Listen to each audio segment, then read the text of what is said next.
कशीदा जो खबर आ रही है, यूएस और इजराइल का ईरान के इस्फहान में एक बड़ा अटैक हुआ है। इस्फहान शहर में फैक्ट्रीज और जो सैन्य ठिकाने हैं उनको निशाना बनाया गया है। इस हमले में 15 लोगों के मारे जाने की खबर है और ये धधकते शोले आप यहाँ पर देख पा रहे हैं। किस तरह से इमारतों से उठता ये काले धुएं का गुब्बार बता रहा है कि कितना जबरदस्त भीषण ये हमला रहा होगा। आग की लपटें, ये अंगारे दूर आसमान में उठते हुए अभी भी नजर आ रहे हैं। ये इस्फहान शहर जहां पर कुछ फैक्ट्रीज जो हैं, जो सैन्य ठिकाने हैं, उनको निशाना बनाया गया है और ये धधकते शोले, ये धधकते अंगारे यही बता रहे हैं कि यहाँ वो सैन्य ठिकाना जिसे निशाना बनाया गया, वो फैक्ट्रीज जो यहाँ पर है और इसमें 15 लोगों के मारे जाने की खबर है।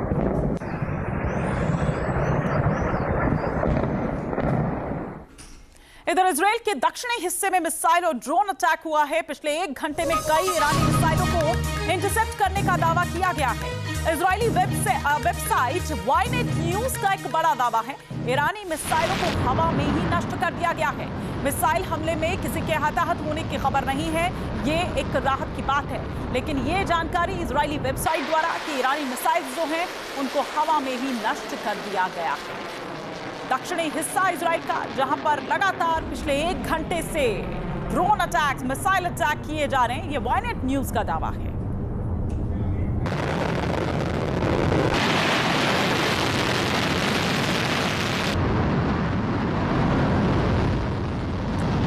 इस बीच इजराइल के मिसाइल इंटरसेप्टर के भंडार में कमी आई है। इजराइल ने अमेरिका को भंडार में कमी की जानकारी दी। मिसाइल इंटरसेप्टर की कमी के बीच इजराइल को हथियार दे रहा है यूएस। हथियारों की आपूर्ति के लिए एयर ब्रिज चला रहा है America.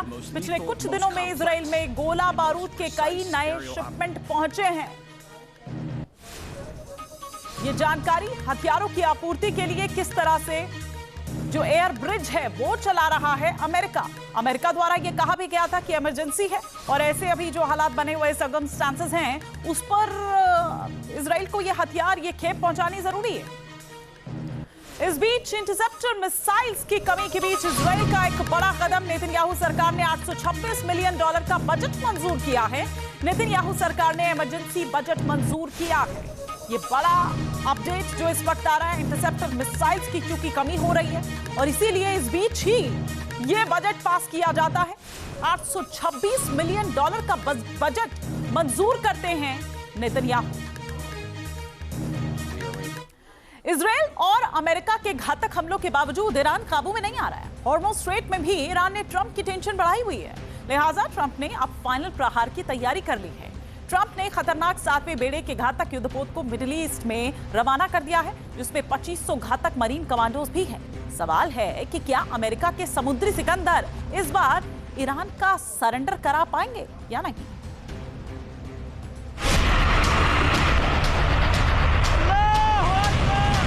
Whoa, whoa, whoa, whoa, whoa!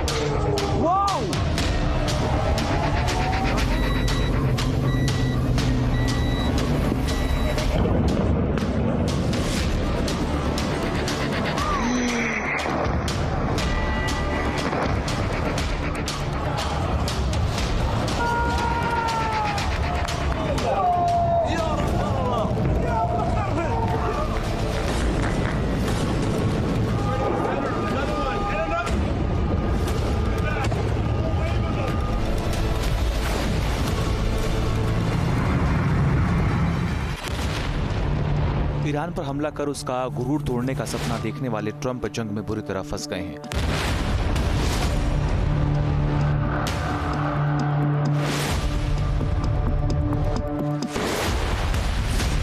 ताबड़तोड़ हमले के बावजूद ईरान सीना तान कर खड़ा है।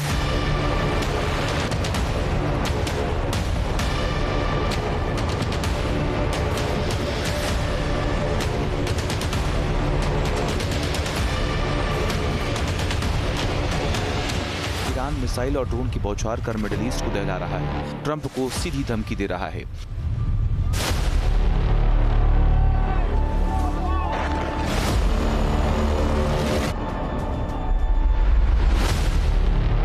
ईरान के पलटवार से ट्रंप इतने बौखलाए हैं, खर्ग द्वीप पर हमला कर दिया है।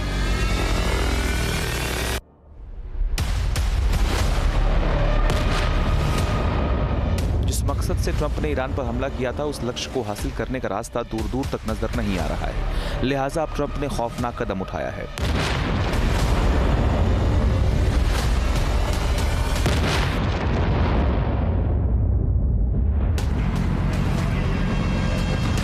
ट्रंप अब अपनी सबसे ताकतवर फोर्स मिडल ईस्ट में उतारने जा रहे हैं। ट्रंप के इस बारूदी कदम से जंग और भी भीषण हो सकती है।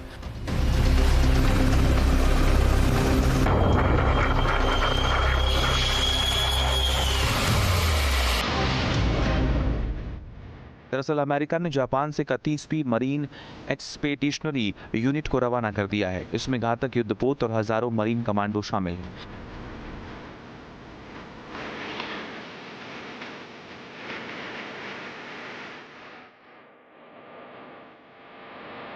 इस यूनिट के साथ यूएस त्रिपोली भी शामिल है, जो कहर ढाने के लिए जाना जाता है।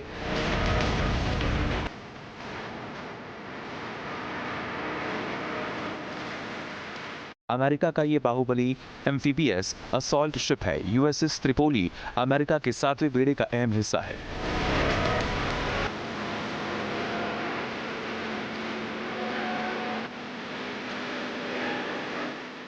सातवां बेड़ा अमेरिकी नौसेना का सबसे बड़ा और सबसे शक्तिशाली फ्लीट है, जो जंग का रुख मोड़ने का मादा रखता है। ऐसे में सवाल है कि क्या यूएस इजराइल के हमले नाकाफी साबित हो रहे हैं? क्या ट्रंप जंग को जल्द खत्म करना चाहते हैं? क्या ट्रंप ने जमीनी हमले की तैयारी कर ली है? क्या स्ट्रेट ऑफ हॉर्मुज अब जंग का नया अखाड़ा बनेगा? और क्या ट्रंप की जीत की बाधाएं दूर होने वाली हैं?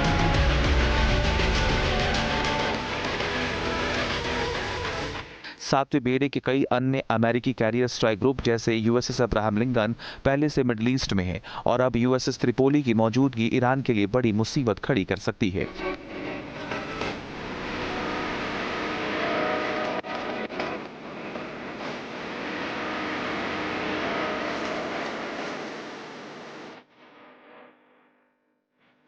सैटेलाइट तस्वीरों में यूएसएस त्रिपोली बाशी चैनल से गुजरता दिखा है।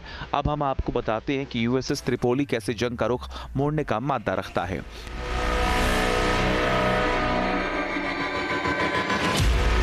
अमेरिकी नौसेना का बड़ा हमला करने वाला जहाज है। 45,000 टन है, लंबाई 844 फीट और कीमत $3.4 अरब है। लाइटनिंग कैरियर के रूप में डिजाइन किया गया है। F-35B lightning 2 stealth fighter jets को डेक से लॉन्च कर सकता है। F-35B वर्टिकल टेक ऑफ कर सकता है।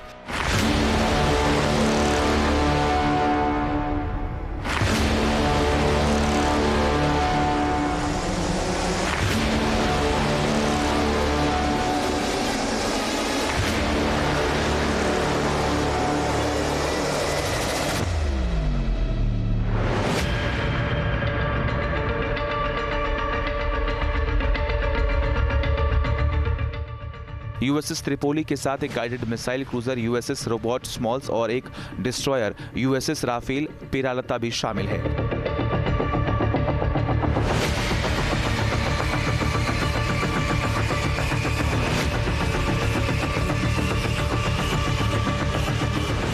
यूएसएस त्रिपोली में मरीन कॉर्प्स की अपनी हवाई ताकत होती है, जो नेवी से अलग काम करती है। त्रिपोली के साथ 2500 से ज्यादा मरीन हेलीकॉप्टर और F-35B जेट्स शामिल हैं।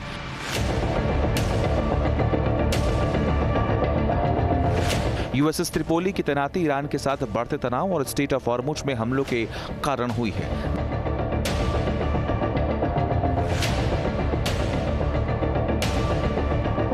दरअसल ईरान ने स्टेट ऑफ हॉर्मुज जहाजों के लिए बंद कर दिया है। यहां से दुनिया का 20% तेल गुजरता है।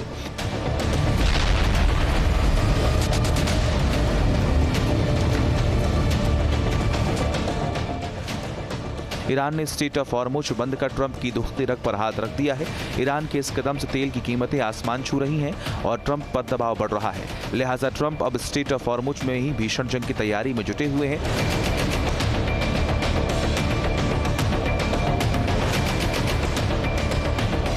सबने देखा है कि ईरान ने पिछले कुछ दिनों में अपना पूरा जो ध्यान है वो स्ट्रेट ऑफ हॉर्मुज के ऊपर केंद्रित किया था। वहां पर 20 से ज्यादा शिप्स को उसने नुकसान पहुंचाया और उनके ऊपर हमला किया। यूनाइटेड स्टेट्स ये समझता है कि अगर ये हमले लगातार जारी रहे और वहां से शिपिंग कंटिन्यू नहीं हो पाई तो पूरी दुनिया में एक तरह की ऑयल क्राइसिस, एनर्जी क्राइसिस शुरू हो जाएगी और ऑयल के दाम बढ़ेंगे, जिससे कि इसके बहुत कई डोमेन में इसके असर देखने को मिले। ईरान को घातक जवाब देने के लिए यूएस त्रिपोली को ताइवान के बाद हटाकर यहां मिडिल ईस्ट की तरफ भेज दिया है। माना जा रहा है कि यूएसएस त्रिपोली पर मरीन कमांड समंदर से जमीन पर उतरकर बड़ा ऑपरेशन कर सकते हैं। F-35V जेट से हवाई हमले और सपोर्ट मिलेगा।